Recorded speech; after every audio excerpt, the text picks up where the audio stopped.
What kind of monster slits the throat of a newborn baby? We're going to go back to December 8th of 1993.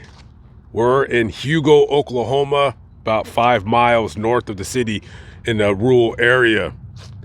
One Valerie Brock goes outside of her home in the backyard and she notices that her dog is fussing with something. It looks like it has a baby doll in its mouth. So she gets the dog, and as she's getting closer to it, she notices that ain't no doll. That's a newborn baby. So she runs back in her home to call 911. And when paramedics arrive, they do confirm that, of course, it is a newborn baby boy, and that baby boy is dead. So they call homicide detectives to come out to the scene. They take the baby to the Choctaw County coroner's office for autopsy. During the autopsy, it is confirmed that this, in fact, is a homicide. The baby boy has a throat that's been slit. That is the cause of death. And also it has injuries to its head consistent with some kind of a blunt object being bashed upside his head. They theorized that the baby had been dead for about 2 hours or so when he was found. Now, of course, you have media, you have newspaper, TV. This is all over the news in southern Oklahoma and North Texas. So in January 12th of the following year, the baby was buried in this very cemetery where I'm located at right now. The cost of the burial was donated by some residents in the area, and a local funeral home donated the casket. Residents nicknamed the boy Baby Boy Hugo. Now, homicide detectives are talking. They're interviewing Valerie Brock and also her son and the son's girlfriend who works for Valerie at a daycare that she owns. Her name is Mionia Allen. Nobody knows a thing. Nobody knows anybody that was pregnant that would just leave a dead baby, kill a baby, and then leave his corpse in somebody's backyard.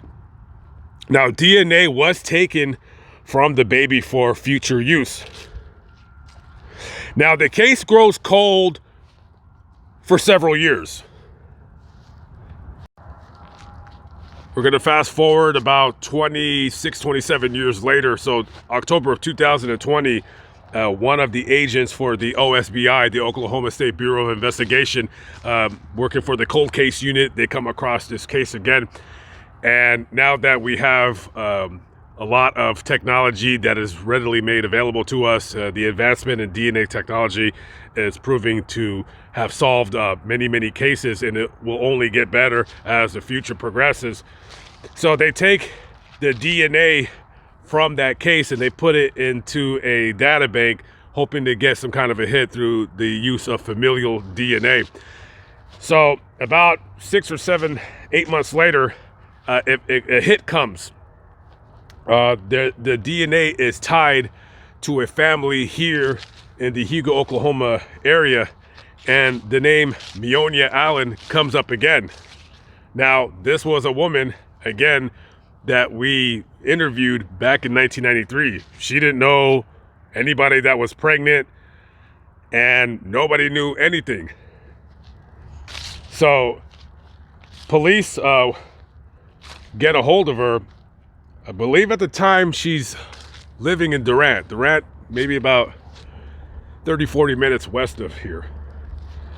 So she goes to the Durant Police Department because they want to do an interview with her.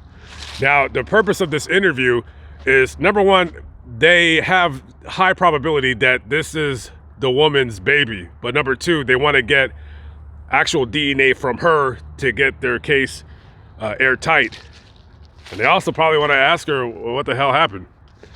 So she comes into the office and they're asking her, as they're interviewing her,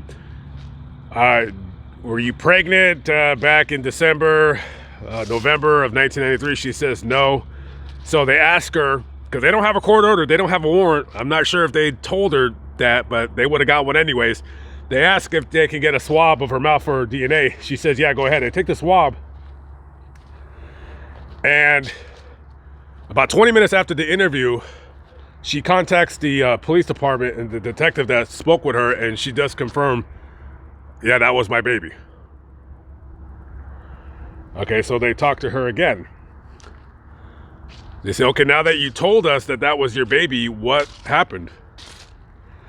So she claims that on the night of December 7th, 1993, at the time she was dating Valerie Brock's son, and she was at the home with her boyfriend, the lady that found the dead baby's son, and his 2 kids. She claims that they got into a altercation and that he beat her, and she went into the beating that he gave her, supposedly induced labor, and she went to the barn to deliver the baby. When the baby was born, she left the baby on the porch. And now at this time, I'm sure it's like 2 or 3 o'clock in the morning. And this baby is born, and she grabs a weapon. I'm not sure if it was a knife or a razor or whatever. And she slit that baby's neck.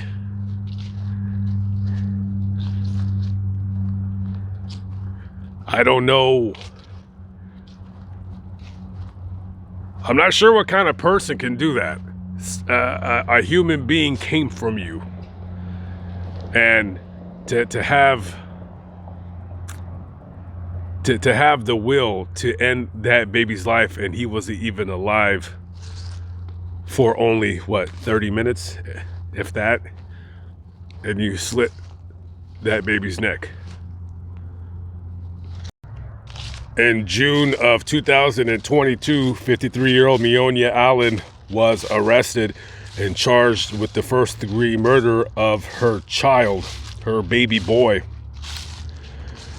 She was taken to the Choctaw County Jail, and as the recording of this video, she has not gone to trial yet, and she's out on bond. Somebody bonded her out.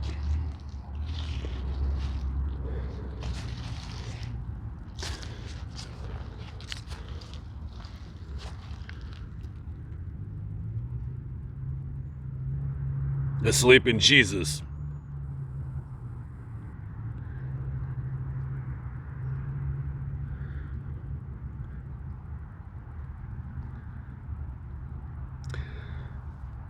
I could have told her 75 different ways to where you could have left your child with somebody and walked away.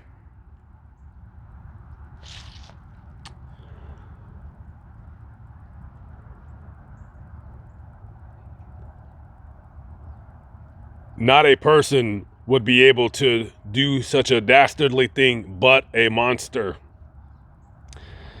And I wonder, as the years went by that she got away with this crime, if she ever felt bad for what she did.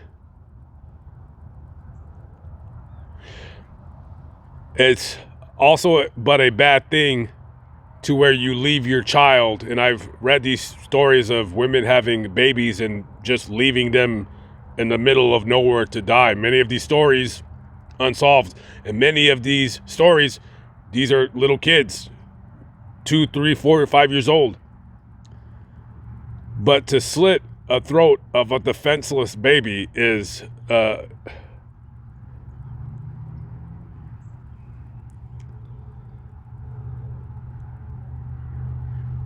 rest in peace to this baby. This baby did not get a name, but only baby boy Hugo. So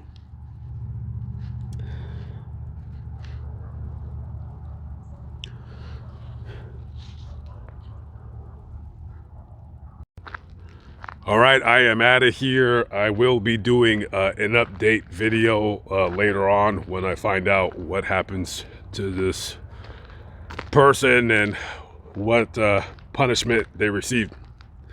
I will see you on the next video. Peace out.